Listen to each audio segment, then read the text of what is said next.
Bright Duty. Every student matters. Now, what is the role of India and globalization? Industrial growth and protectionism is post-independence era after independence steps were taken to promote it. To help our own producers and to save them from foreign competition, we adopted the policy of protectionism. In other words, we could say heavy taxes had to be paid on imported goods, and this helped our own industries because it restricted imports. So, the restriction on imports, protectionism, and post-independence era after independence steps were taken to promote these industries are important points of India and globalization. Now, there was a new industrial policy act. In India, returning or earnings from capital invested in state enterprises had been very low. So, therefore, in 1991, the government announced a new industrial policy. The key features of the new policy were to start the process of transferring state-owned enterprises to the private sector and linking Indian economy to the global market. Now, what are the impact of globalization on Indian economy? The advantages of globalization, the benefits. Competition improved efficiency, this we all know, because in the domestic market, see, competition is between the domestic and international market, right? People have more choices and people are very much comfortable with the things which are more cheaper. If they are not getting it in the domestic brands, they go for the international brands. And now international brands are also maintaining the price rate in that way that people could afford it. So, competition is improving in the efficiency as well. Then the new technology and the new markets. Obviously, when somebody is like introducing its brand, like the country is introducing its brand in some other country, so new technology will be launched and new markets. So they will sustain their brand. So new technology and new markets are obvious. So access to much needed foreign capital for countries' industrial growth. Then increase in the efficiency of bank and finance sector. Obviously, you need money. You need finances, you need banking policies. So the efficiency of banking, finance and sector are also increasing day by day. They are making people more comfortable to adapt banking and finance sector so that they can take the advantage of globalization. Then foreign capital lessen the country's dependence on IMF and World Bank. But here also there are some criticism on adverse effects. At the same time, both the left wing and the right wing writers have advanced strong arguments against the policy of globalization. Let us go for leftist criticism first. Privatization means a capitalist economy in which capitalists exploited the workers. Now, this is the common sense. Like if people are criticizing this thing, in privatization, capitalist economy, they exploit the workers. This is true. And some American and European firms have been trying to obtain a patent for neem and haldi to extract natural resources from it. And due to the withdrawal of subsidized health services, cuts in education expenses, and other welfare measures, the sick and unemployed grew restless in many countries, and the living conditions of the people were becoming more and more difficult. And new technology, no doubt, led to an increase in production, but it also resulted in unemployment and economic inequalities. Now, the political rightist criticism. The rightist or the right-wing writers criticized globalization on the following grounds. Globalization posed a threat to the economic and political sovereignty of the weaker nation. Now, India's policies are being framed in accordance with the interests and the directions of WTO and multinational corporations. And Western culture degraded our social values. Foreign TV channels and growing Western taste among Indian girls and boys are a threat to our cultural values. TV programmers have even promoted the Valentine's Day on country national development. Let's talk about the World Social Forum. What is this exactly? World Social Forum is a global platform bringing together human rights activists, environmentalists, labor youth, and women activists and opposed to neoliberal globalization. The first World social forum meeting was organized in Porto Alegre, Brazil in 2001. The fourth WS meeting was held in Mumbai in 2004. The seventh was held in Nairobi, Kenya in January 2007. And 14th meet first in Tunis in March 2015, 15th in August 2016 Montreal, and the latest was held in Salvador, Brazil in March 2018. And this was a part of World Social Forum. Now, India and resistance to globalization. Indian resistance to globalization in India come from left-wing, trade union and political right. Left-wing pressed to economic liberalization, voiced through political party as well as to forum like Indian Social Forum. Then trade union of industrial workforce as well as those representing farmers' interest have organized protest against the entry of multinational companies. Then political right objecting various cultural influences ranging from availability of foreign TV channels provided by cable networks, celebration of Valentine's Day and westernization of days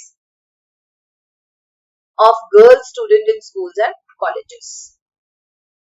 Then at last it is written here, can we oppose globalization? See, here is a cartoon and those two children are talking with each other. One is asking those who oppose globalization should have understand that Indians were proposed to it. The other one is asking, how do you know it? Vasudev Kutumbakam, the whole world is a family. And this shloka is from Upanishad, which shows the whole world is a family and India believes in it. Let's move to the exercise of the chapter. This is exercise. This is the revision. Okay, first of all, let's revise the choice question. Which of these statements are true about globalization? Is it purely an economic phenomenon? Is it began in 91? Or is the same thing as westernization? Or is a multi-dimensional phenomenon? So, it is a multi-dimensional phenomenon as I cleared it in the first exercise or the first slide that it has so many dimensions. And which of the statements are true about the impact of globalization, whether it has been uneven in its impact on states and societies. Globalization has had a uniform impact on all states and societies. The impact of globalization has been confined to the political spheres or inevitably results in cultural homogeneity. So, globalization has been even in its impact on states and societies. Okay, next MCQ is which of the statements are true about the causes of globalization? So, technology is an important cause of globalization. Globalization is caused by a particular community of people, or it is originated in the US, or economic interdependence alone causes globalization. So, it is an important cause of globalization, technology. So, which of the statements are true about globalization? That it is only about movement of commodities, does not involve a conflict of values, or services are an insignificant part of a globalization, or globalization is about worldwide interconnectedness. So, globalization is about worldwide interconnectedness, and this is very clear. Like globalization, that means it is globally connected. Then, globalization is a multi-dimensional concept justifying the statement. Globalization refers to integration of an economy with other countries based on interdependence, and this is very much clear. Like many countries are working together. This is globalization, and it is a multi-dimensional concept having political, economic, and cultural manifestations. It is a process of exchange of ideas, capital, commodities, and people. What is globalization? Let's highlight the three causes of it. Globalization is integration of economy with other economies along with the free flow of trade and capital and the flows which we have done in the first or second slide. And process of globalization is a result of historical factors, role of international organizations like IMF and WTO, liberalization and privatization and technological innovations. Now, what is worldwide interconnectedness? What are its components? The worldwide interconnectedness implies to interlink the world through free flow of goods and services. This also we have done. Technologically, ideas and the people across the globe to extend globalization. And what are the three components? Capital flow, trade flow, and labor flow. Capital flow is the flow of resources through loans or business investments among the countries. Trade flow, It refers to exchange of goods and among countries. Labor flow, it refers to brain drain by creating favorable conditions for employment. Now, how does per capita income and population growth affect the economic disparity in the world? Suggest any two ways to reduce economic disparity between the poor and the rich at the global level. Per capita income and the population growth. These are two major things which affect in the economic disparity all over the world. And as we talk about India, India is the most populous country these days, like second most populous country. And India has a very less per capita income. And high per capita income and low population growth make the rich countries get richer. On the other hand, per capita low income and high population growth makes poor countries getting poorer. Now, way to reduce economic disparity include at the global level, the poor countries hit by the economic disparity will have to decrease population growth and increase of income. It is a bit difficult in India because we are the second populous country. And countries affected by the economic disparity will have to make maximum use of their resources judicially.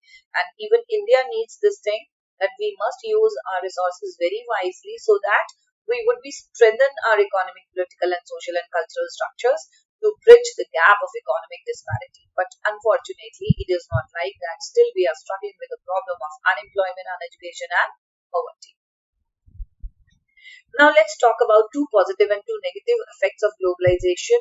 Like if I talk about the positive effects of globalization, it includes increase in the volume of trade in terms of goods and services. It attracts private foreign capital investment.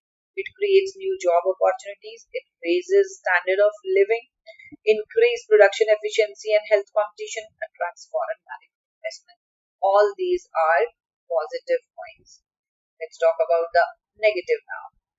Widen income disparities by making rich richer, poor.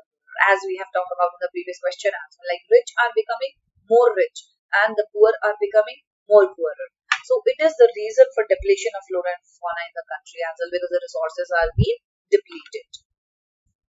Now, what are the economic implications of globalization? How has globalization impacted on India with regard to this particular dimensions? Economic implications of globalization include like it involves greater economic flows among the various countries. It has enhanced trade in commodities among countries. The restrictions on the imports and movement of the capital have also been reduced. This has spread internet and computer-related services across national boundaries. Now, the impact of globalization on India: more new jobs in MNCs like cell phones, fast food, etc. It is playing a crucial role among developing countries in trade and commerce by making some companies multinational themselves like Tata Motors, Taxi, etc. Then the foreign direct investment has also been increased. It has invited inflow of foreign capital and export-oriented activities.